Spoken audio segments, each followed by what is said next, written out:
Joël, Oui, on se Marilyn. retrouve aujourd'hui. Oui. On a une question intéressante aujourd'hui. Ouais, j'ai vu passer celle-là. Ah, Mhm. le chômage des jeunes.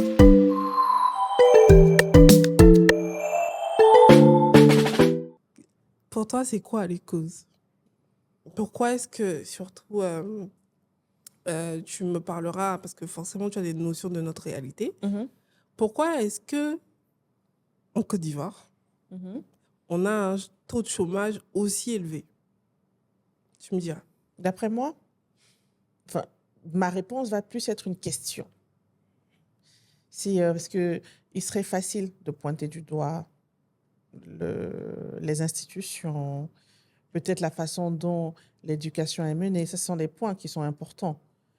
Mais aujourd'hui, ces jeunes qui sont au chômage, Euh, j'essaie de faire de comparaison avec un peu avec l'Europe, avec la France, mais ici en Côte d'Ivoire, les jeunes qui sont au chômage, ce sont des jeunes qui ont fait de longues études, ce sont des jeunes qui ont eu des études avec des formations ou avec des stages en entreprise, ou est-ce que c'est que de la théorie.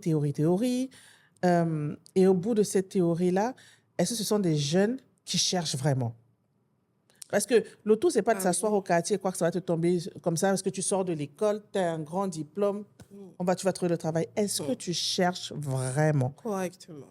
Tu sais, ici, on a des jeunes, d'accord, qui sont très souvent diplômés Bac+5, parce que maintenant, ils ne s'arrêtent plus à la licence, c'est obsolète.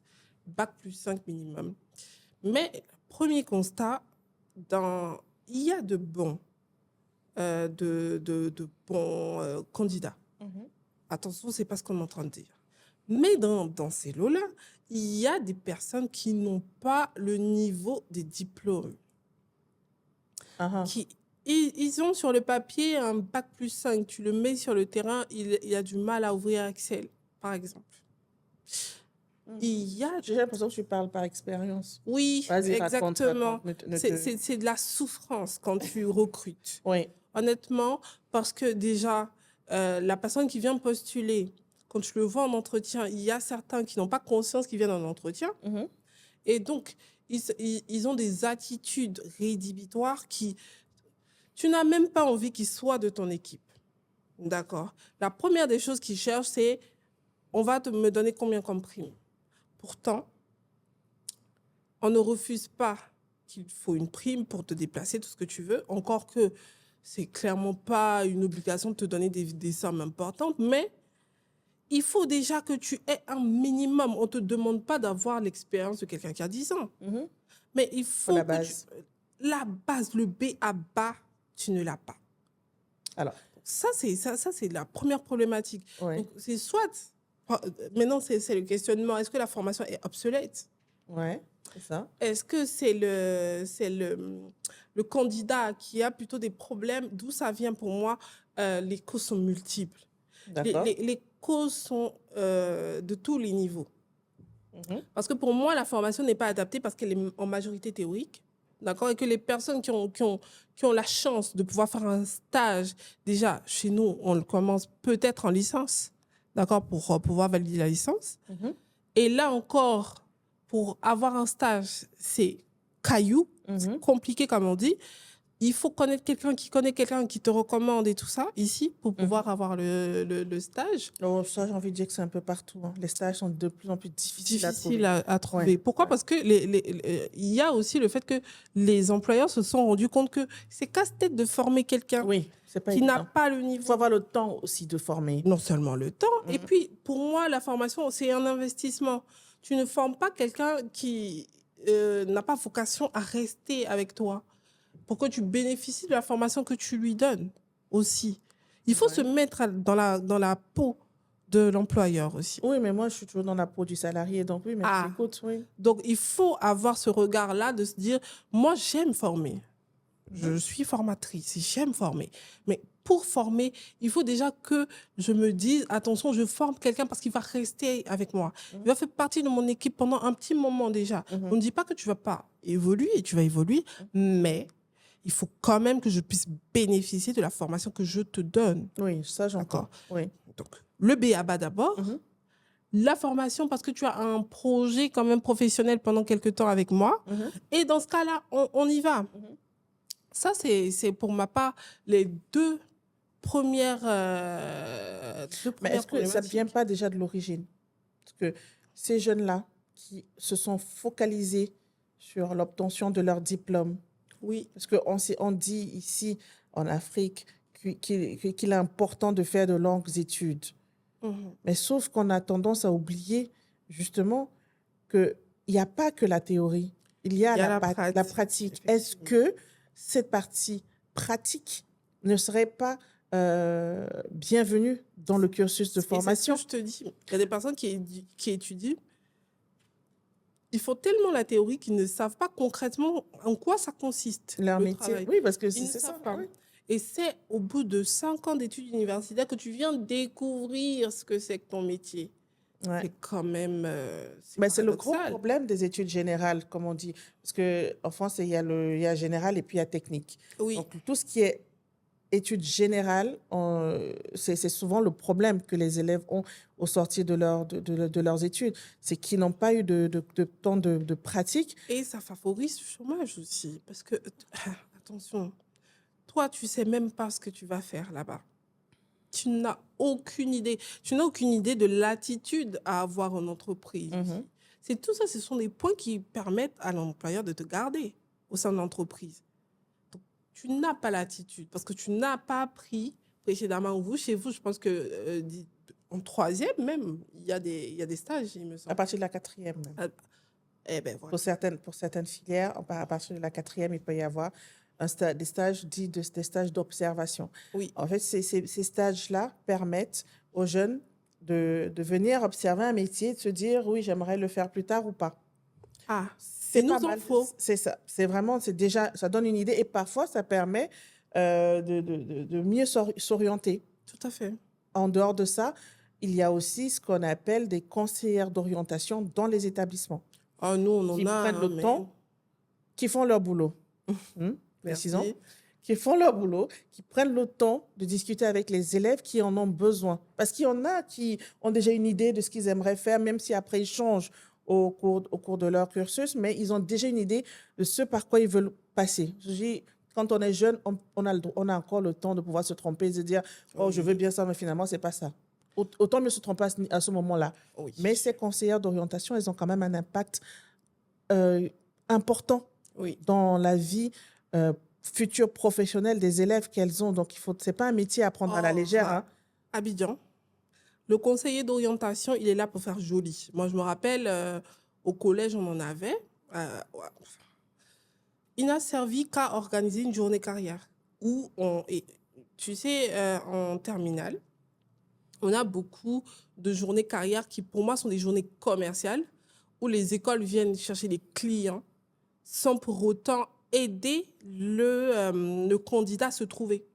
Donc, tu vas avoir un grand espace comme ça où tu vas avoir les stands des universités, des grandes écoles et tout ça qui vont te dire « Ah non, mais venez chez moi, je peux vous former en NTIC, je peux vous former en droit. » Enfin, ils vont dérouler leurs produits sans pour autant chercher à savoir quelles sont les préférences, les attirances du candidat.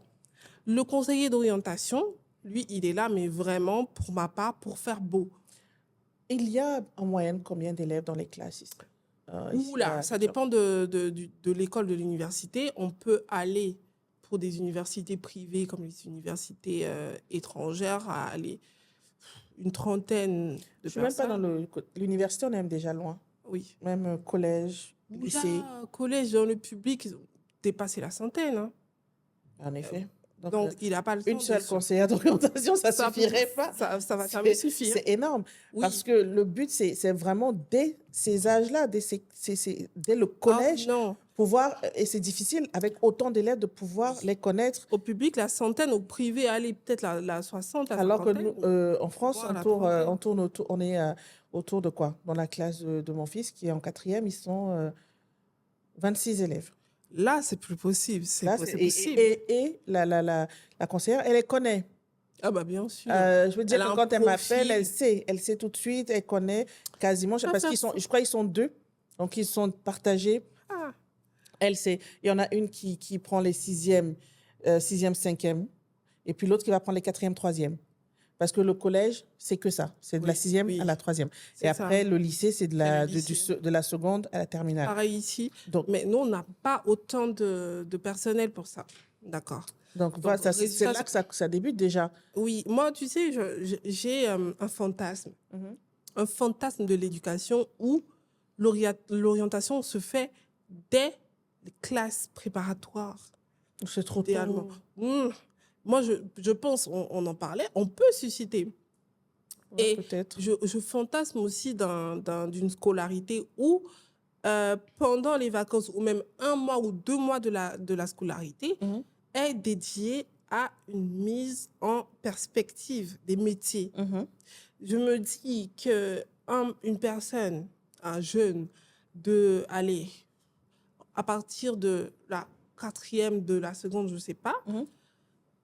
il a le temps de parcourir plusieurs métiers, de la finance, de la technologie, pour qu'il sache concrètement qu'est-ce qu'on y fait pour pouvoir s'orienter. Là, encore faut-il que les entreprises soient en mesure de pouvoir les accueillir. Oui, je suis d'accord avec toi, mais ce serait, comme j'ai dit, c'est un fantasme idéal. Oui, ce serait dans l'idéal, ce serait bien. Oui. Quand tu as fait, tu as pu avoir ce Ce temps petit test oui, d'observation. en licence, quand tu es en licence, tu vois si tu veux aller vers la finance. Là encore, tu as le temps de peaufiner.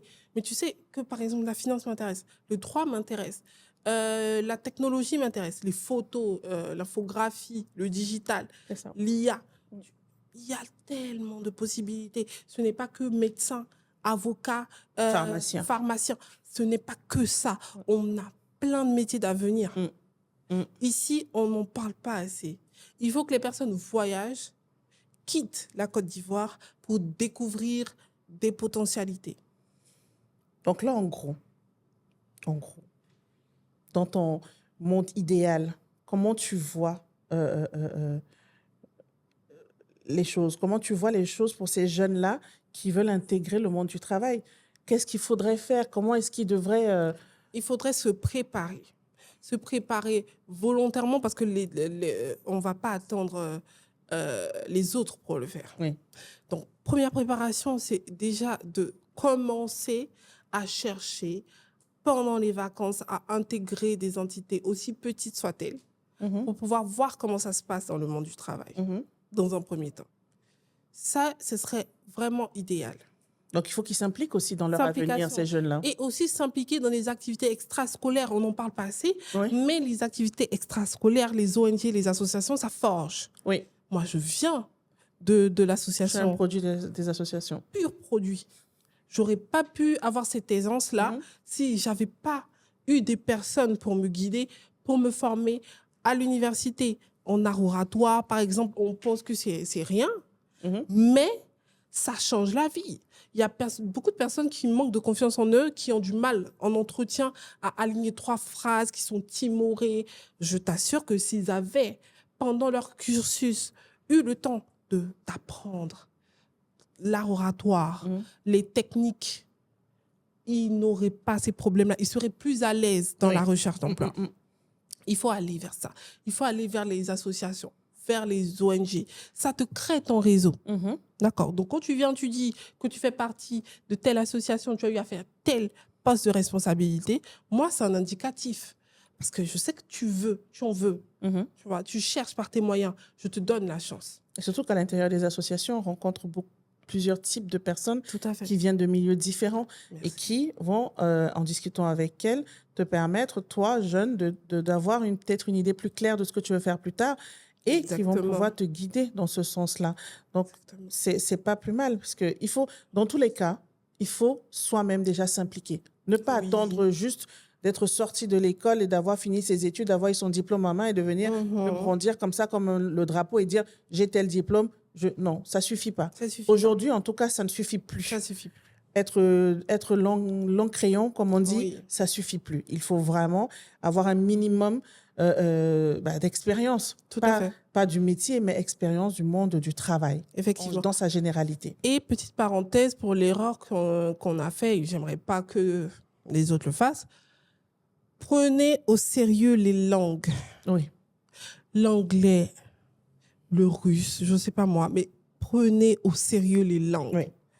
C'est très, très, très, Pour très, parler très une deuxième important. langue, c'est top. Ça fait très, très joli dans un CV. Hein. Oui, et puis Mais- ne mentez pas aussi. C'est Hein, ça. parce que ne C'est dites ce que pas j'allais dire. en anglais, moyen anglais, je ne sais pas quoi, et puis on va te dire, tu es bloqué là.